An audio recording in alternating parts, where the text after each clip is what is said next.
The air in the command bunker was thick and still.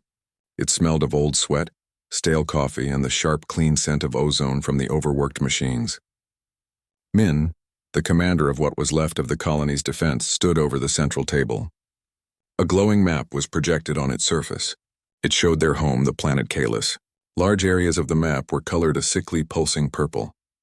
These were the zones controlled by the Xylos. The green area, their own safe zone, was now just a small circle around the main settlement. It was getting smaller every day. Min was a practical man. He had been a farmer before all this. He knew how to fix a broken engine and how to calm a frightened animal. But he did not know how to fix this. The lines on his face were deep, carved by months of worry and too little sleep. He looked at the map and felt a heavy weight in his chest. They were losing. They all knew it. Across the room, Hana sat at her communications console. Her fingers flew over the controls, but her movements were slow with tiredness. Her screen was a mess of scrolling numbers and shifting lines of light. For months, her job had been the same. Every day, she sent out the same message into the great silence of space. And every day, only silence answered. She pressed a button.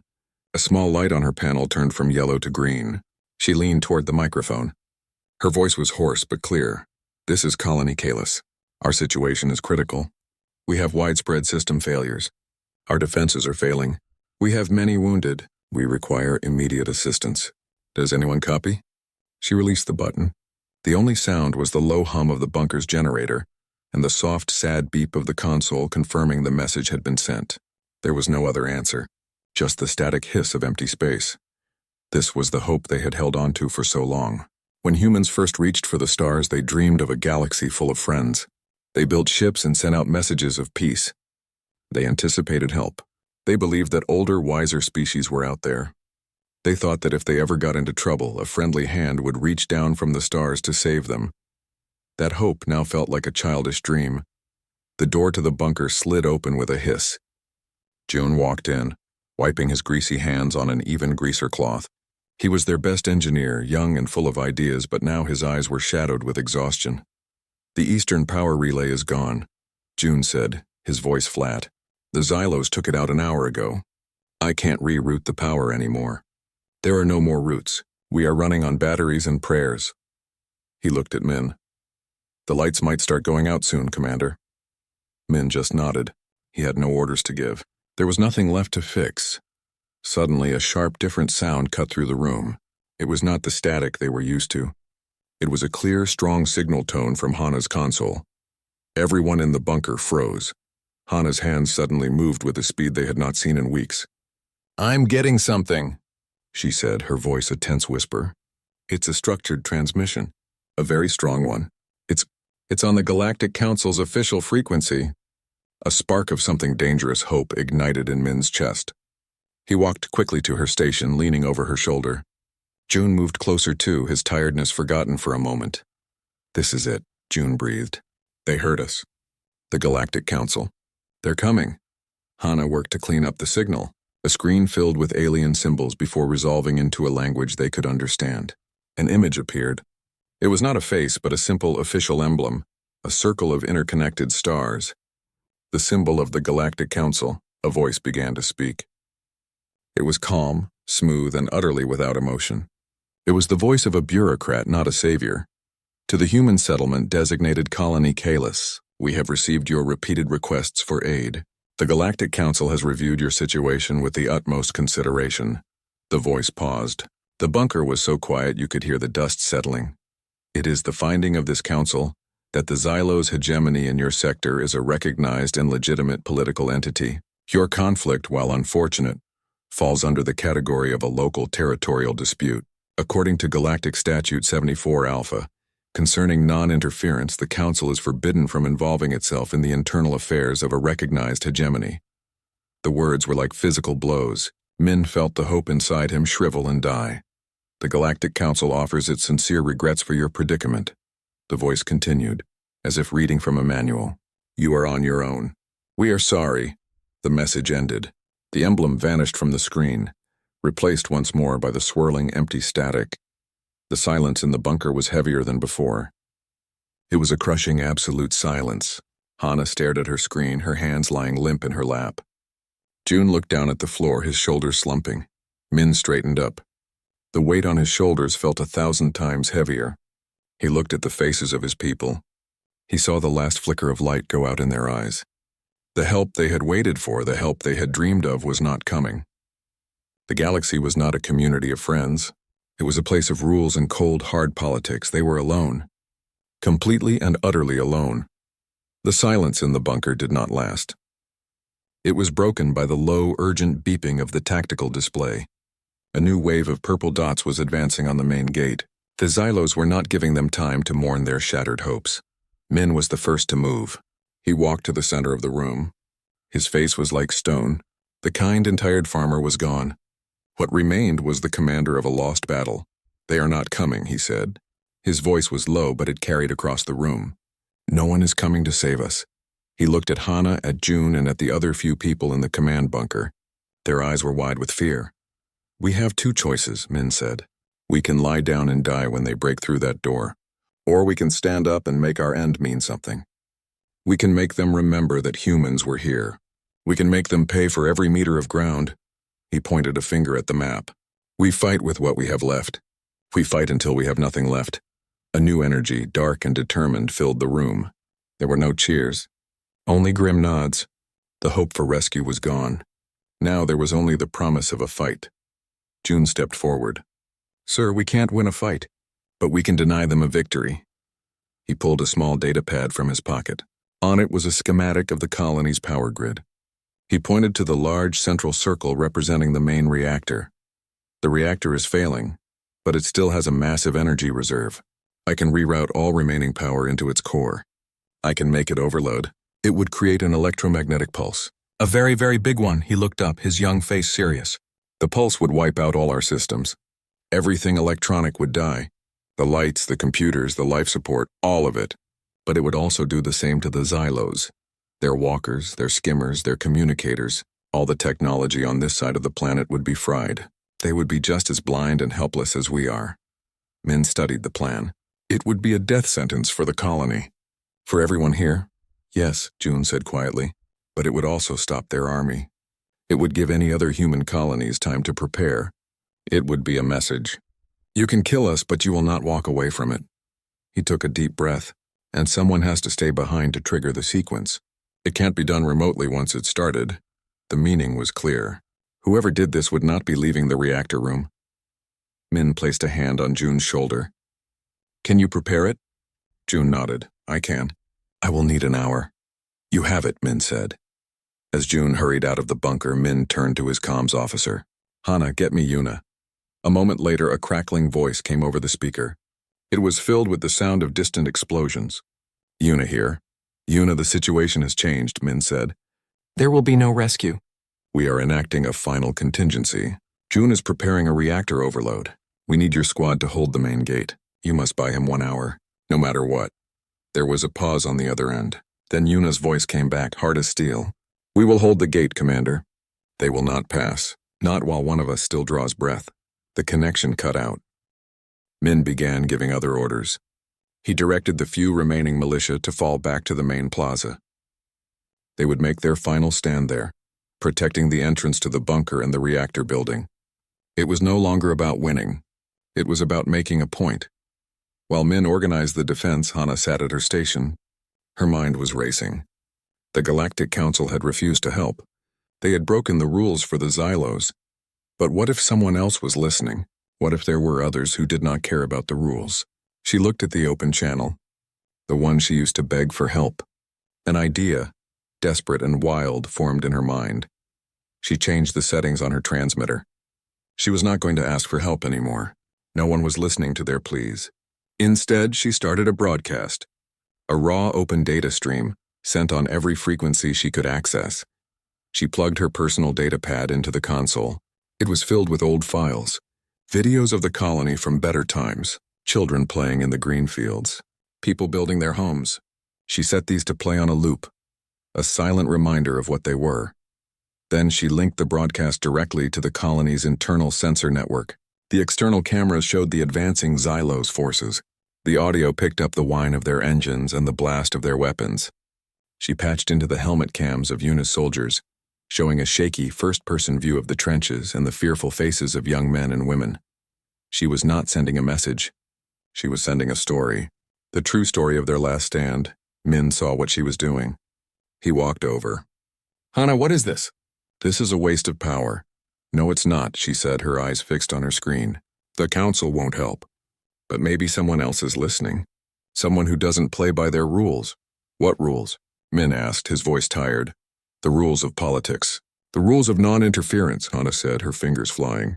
"I'm not asking for a diplomat. I'm sending out a beacon.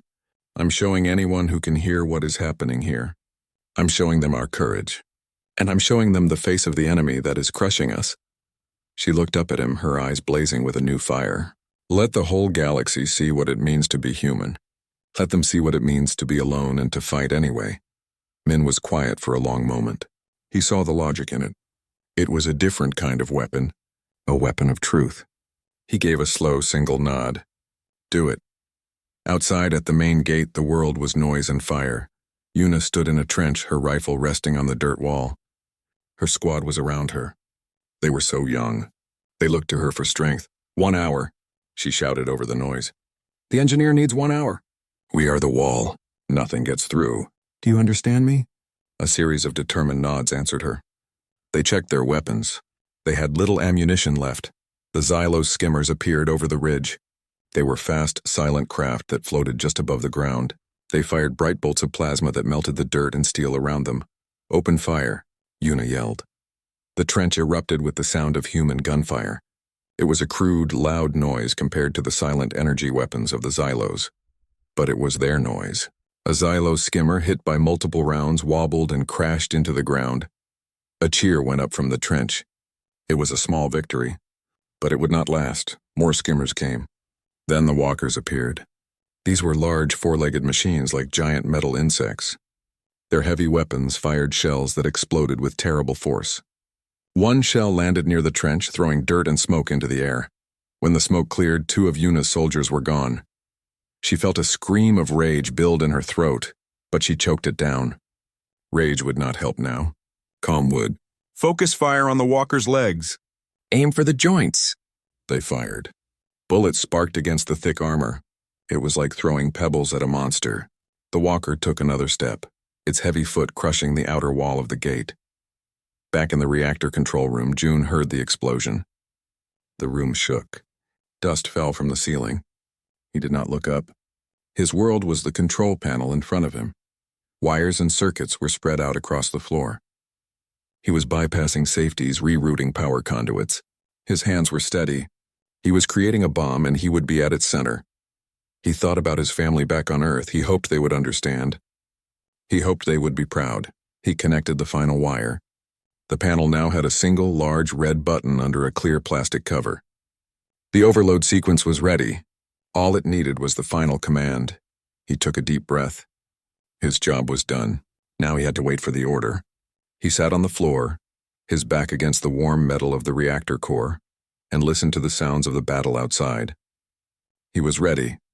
In the bunker, Hana watched her screen. The broadcast was going out.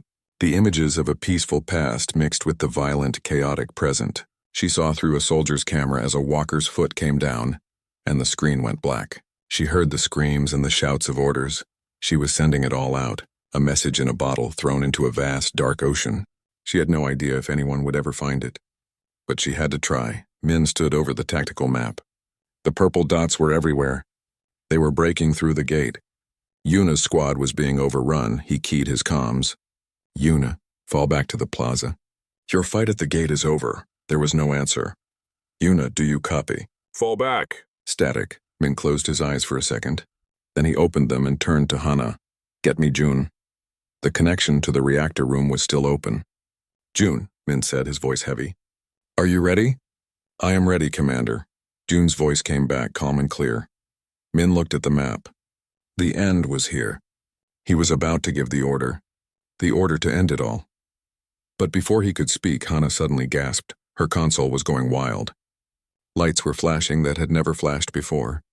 A deep, powerful signal was overwhelming all other frequencies. "Commander!" she cried out. Something is happening." The bunker shook from a massive explosion outside. On the tactical map, the icon for the main gate turned from steady green to a flashing red and then went dark. Min's hand, poised over the comms link to June, froze. Yuna was not answering. The gate had fallen. Hana's console was screaming. Alarms she had never seen before flashed across her screens. The normal static of space was gone, replaced by a crushing wave of raw data. It was not a message. It was a roar. The signal? It's overloading the receivers. Hana shouted, her hands scrambling to adjust the controls. It's not a transmission. It's a presence. Something big just dropped out of faster-than-light travel right on top of us. In the reactor room, June heard the change. The distant booms of the Xylos weapons were drowned out by a new sound. A deep, rhythmic, and powerful thrumming. It was not an explosion. It was the sound of immense engines. It vibrated through the floor, through the walls, through the very metal of the reactor he leaned against. He stood up, his heart pounding.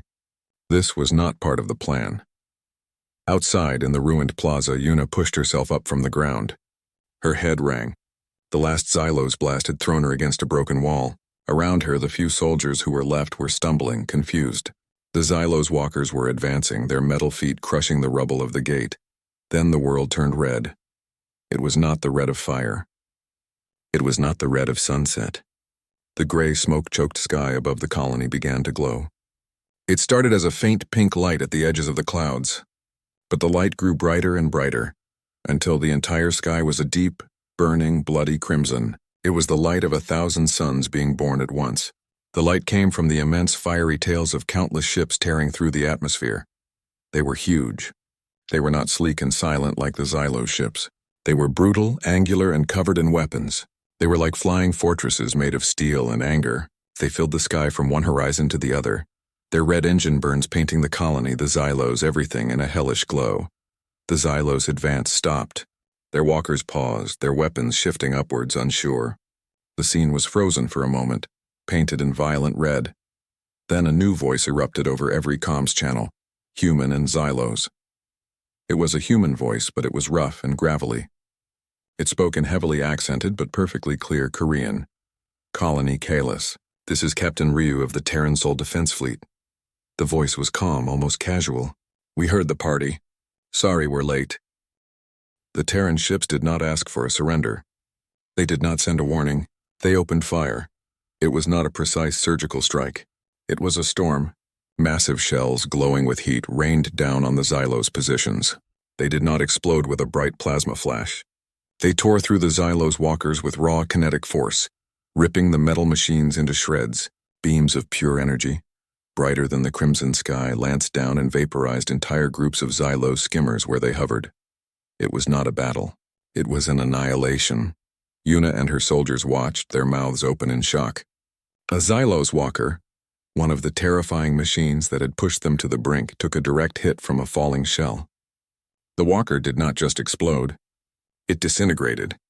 Pieces of molten metal flew in every direction. From the bellies of the largest ships, smaller shapes dropped. They were not skimmers. They were humanoid machines, walking battle mechs painted in stark black and gray. They landed on the ground with earth-shaking thuds.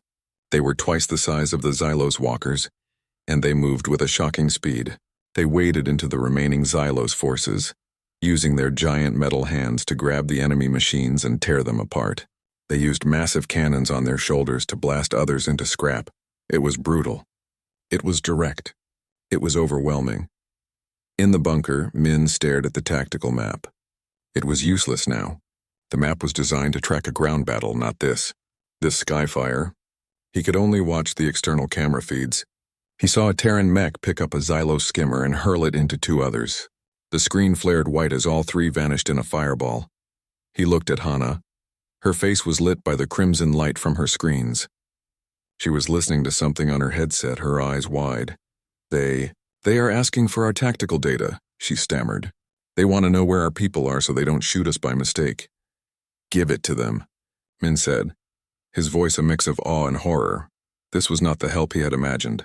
He had dreamed of a graceful, advanced fleet that would use clever technology to disable the Xylos. He had dreamed of a peaceful resolution. This was not that. This was a force of nature. This was a hammer smashing a bug. On the battlefield, Yuna saw one of the giant Terran mechs turn its head. Its single red optical sensor scanned the area. It saw her and her soldiers huddled behind a broken wall. The mech took a step towards them. For a terrifying second, Yuna thought they were next. But the mech simply raised its arm, not in attack but in a simple human gesture. A flat metal hand opened, pointing towards the bunker. It was telling them to get to safety. Then it turned away and stomped towards a group of Xylos soldiers, its weapons already firing. The voice of Captain Ryu came over the comms again. "Colony Command, we have visual on your reactor building. We see a large concentration of enemy forces there. We are going to clear them out. Tell your guy inside to keep his head down." In the reactor room, June heard the message. He ran to a small, thick window. Outside, he saw a dozen Xylos soldiers and 2 light walkers trying to break through the reinforced door of his building. He saw a shadow fall over them. He looked up. One of the Terran mechs landed right in the middle of them. The ground shook. The mech stood up, its crimson-lit form towering over the Xylos. It did not use its big cannon. It simply swung its giant metal fist, swatting one of the light walkers aside as if it were a toy. It then turned and crushed the other walker under its foot. The Xylos soldiers scattered, but beams of light from the mech's smaller weapons cut them down before they could take more than a few steps. In less than 10 seconds, the threat to the reactor was gone. The mech turned its head and looked right at June's window. It gave a short, sharp nod. Then its jetpack ignited and it launched back into the crimson sky. June slid down the wall to the floor. His whole body was trembling. The overload switch was right there. It was no longer needed. He put his head in his hands and took a deep, shuddering breath. He was not going to die today. Back in the bunker, Min finally found his voice. He opened a channel to the Terran fleet. "Captain Ryu, this is Commander Min of Colony Kalis. We thank you." The gravelly voice came back, laced with something that sounded like a dark humor. "Don't thank us yet, Commander. The bill for this is going to be steep. But don't worry. We're not sending it to you." The line went quiet. Min looked at Hana. The sky outside the bunker's cameras was still a blazing, violent red. The help they had waited for had finally arrived. But as he listened to the thunder of Terran guns and watched the complete destruction of their enemy, a cold question formed in his mind. What had they just unleashed upon the galaxy? The thunder of the Terran fleet was the only sound that mattered. It filled the air and shook the ground. In the command bunker, the screens showed a view of the battlefield that was hard to understand. The Xylos forces were not just losing, they were being erased. Min watched, his hands gripping the edge of the command table. He saw a Terran mech fire a rocket that punched straight through a Xylos walker. The walker exploded from the inside out. He saw the large Terran ships in the sky fire beams of light. Where the beams touched the ground, Xylos machines simply vanished, leaving behind only glowing holes in the earth. This was not a fight. It was a cleanup. It was swift, brutal, and total. Hana listened to her headset. The channels were full of new voices. They were Terran voices, calm and professional, talking to each other. "Target neutralized. Moving to grid 7. Watch your left flank, Red 3. 2 hostiles behind the wreckage. Cleared. They are dust." They spoke about destruction like it was a normal job. There was no anger in their voices. No excitement. Just cold, simple work. Min keyed his microphone. "Captain Ryu, what is your status?" "The enemy is... They are breaking." Ryu's voice came back, crackling with static and the sound of his own ship's weapons in the background. "Status is good, Commander. We are mopping up. The Xylos command ship is trying to jump away. They won't get far." On a secondary screen, Hana pulled up a long-range sensor feed. It showed the Xylos mothership, a large, leaf-shaped vessel turning away from the planet. Its engines began to glow as it prepared to leap into faster-than-light travel. Then something happened. A new ship dropped into view. It was smaller than the others, but its shape was like a sharpened knife. It moved incredibly fast. It did not fire missiles or energy beams. It simply flew straight at the Xylos mothership. Just before it hit, it released a payload. A canister, dark and unmarked, attached itself to the mothership's hull. The small ship then veered away at the last second. A moment later, the canister detonated. It did not create a fiery explosion. It created a flash of pure white light. When the light faded, the Xylos mothership was still there, but its engine glow was dead. It was dark and silent, drifting helplessly in space. "They call that a null pulse warhead," Ryu's voice explained, as if he was reading Min's mind. "Fries their electronics, cooks their systems from the inside. A ship that size, everyone on board is just asleep now. Or dead. It's hard to tell and we don't really check. Min felt a chill. The Terrans did not just destroy their enemies. They had weapons that killed a ship but left it floating as a silent tomb. It was a terrifying thought. Down in the plaza, Yuna watched the end of the battle. The Terran mechs were now walking through the battlefield, checking the destroyed Xylos machines. If they found one that was still moving, they put a single shot into it. It was methodical. It was sure. One of the mechs stopped near her position. A hatch on its chest hissed open. A soldier climbed out. He was wearing heavy, practical armor, scarred and marked from many fights. He pulled off his helmet. He had a rough face with a scar over one eyebrow and short gray hair. He looked old and tired, but his eyes were sharp. He walked over to Yuna. He did not smile. "You the squad leader here?" he asked.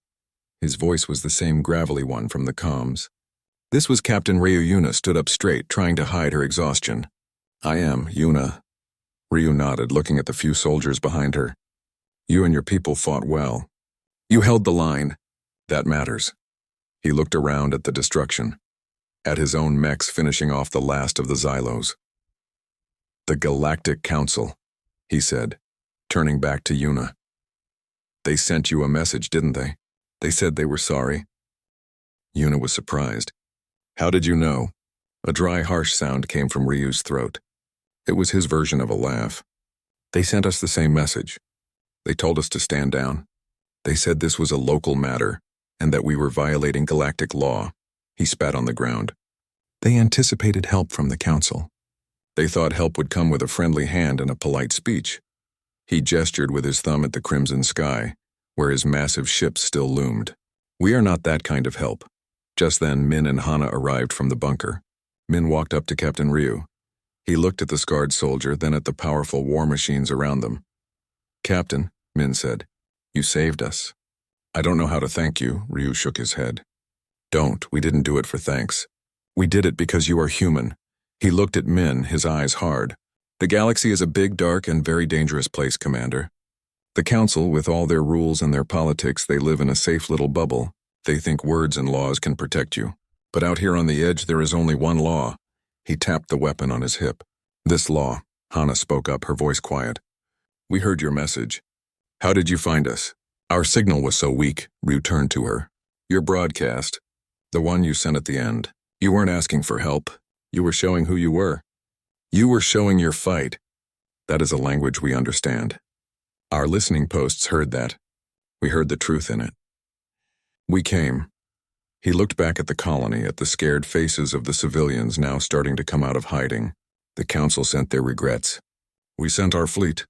They have their non-interference. We have our own policy. It's very simple. You hurt a human, you hurt all of us." The meaning of his words settled over Min. The help that had arrived was not a peaceful helping hand. It was a clenched fist. The Terrans were not saviors. They were avengers. They did not come to protect the innocent. They came to punish the guilty. It was a different way of seeing the universe. It was harsh, but it had worked. The sky was still red with the light of their engines. The help that had finally come had not brought peace. It had brought fire and judgment. And as Min looked at the complete and utter destruction of the Xylos, he understood that this was the only kind of help that this dark part of the galaxy would ever understand. The thunder of the Terran guns faded, replaced by a new sound. It was the sound of heavy machinery moving, and the low hum of powerful engines idling. The battle was over. The crimson light from the sky began to soften, but it did not go away. The Terran fleet was not leaving. In the colony's central plaza, the survivors gathered. They were dirty, tired, and many were wounded. They huddled together, watching the giant Terran mechs stand guard like metal statues. The mechs did not move, but their red optical sensors scanned the area constantly. They were not a comforting presence. They were a reminder of the terrible power that had just saved them. Min walked through the crowd with Hana. They saw a Terran medical team, dressed in sturdy, unmarked armor, setting up a field hospital. They worked quickly and efficiently. They did not speak much to the colonists, but their actions were clear. They were there to help. A young colonist, a boy with a bandaged arm, looked up at one of the still mechs. He did not smile. He looked afraid. Near the broken main gate, Captain Ryu stood with Yuna and June. June had come out from the reactor room, his face pale. He looked at the scarred captain with a mix of gratitude and fear. Ryu was looking at a datapad. "Your reactor is a mess," he said to June, his voice flat. "One of my engineers will come down and give you a stable power source. A small fusion cell. It will last you a year." June just nodded, unable to find the words to thank him. Min and Hana reached them. Min looked at Ryu. The initial shock was wearing off, and now he felt a deep tiredness and many questions. "Captain," Min said, "what happens now?" Ryu put the datapad away. "Now we make sure you are safe. We will leave a defense satellite in orbit. It will watch over this world. If the Xylos or anyone else comes back, it will deal with them." His tone suggested that dealing with them would be just as final as what they had just witnessed. "But the Galactic Council," Hana said. "They told you not to come. What will they do?" Ryu let out that dry, harsh sound that was his laugh. "What will they do? They will send a very strongly worded message. They will complain. They will say we are barbarians. They will threaten sanctions." He shrugged his broad shoulders. "We do not care. Their words cannot hurt us. Their laws cannot protect you. Our fleet can." He looked at each of them, Min, the tired leader, Hana, the clever communicator, June, the brave engineer, Yuna, the fierce soldier. "You waited for help from the stars," Ryu said, "but you were looking for the wrong thing. You expected a friendly neighbor to bring you food. Instead, you got a big brother with a heavy club. It is not what you wanted, but it is what you needed." He pointed a finger at the sky, where the last traces of crimson light were fading into the blackness of space, dotted with the dark shapes of his warships. "The galaxy they promised you is a dream. It is a polite dream for a safe galaxy. But this galaxy," he said, his voice low and serious, "this real galaxy is not safe. It is dark and full of teeth. Humanity did not survive by being polite. We survived by being harder than the rock and sharper than the claws that tried to tear us down." He looked at Min. "You are a good man, Commander. You care for your people. That is good. But out here, caring is not enough. You also need to be the most dangerous thing in the room. Today we were that for you." The truth of his words settled on the group. The colonists had seen themselves as victims waiting for a rescue that never came. The Terrans saw them as family, and someone had hurt their family. The response was not a negotiation. It was punishment. A Terran Marine approached Ryu and handed him a report. Ryu glanced at it and then back at Min. "The Xylos force is 100% eliminated. There are no survivors. The threat to Kylus is over." He said it the same way a farmer might say the harvest was done. Min looked around the plaza. He saw his people safe but scared. He saw the Terran soldiers strong but frightening. He saw the face of Hana, who had refused to give up hope. He saw the face of Captain Ryu, who had never believed in hope to begin with. He believed only in strength. They were two different kinds of human. One was the hope for a peaceful future. The other was the will to survive in a violent present. Hana watched the two men. She saw the kindness and weariness in Min's eyes. She saw the hardness and certainty in Ryu's. She understood that they were both right. Hope was beautiful, but it was fragile. Strength was ugly, but it was real. To survive, they needed both. The colony would live. They would rebuild their homes. They would plant new fields. The children would play again.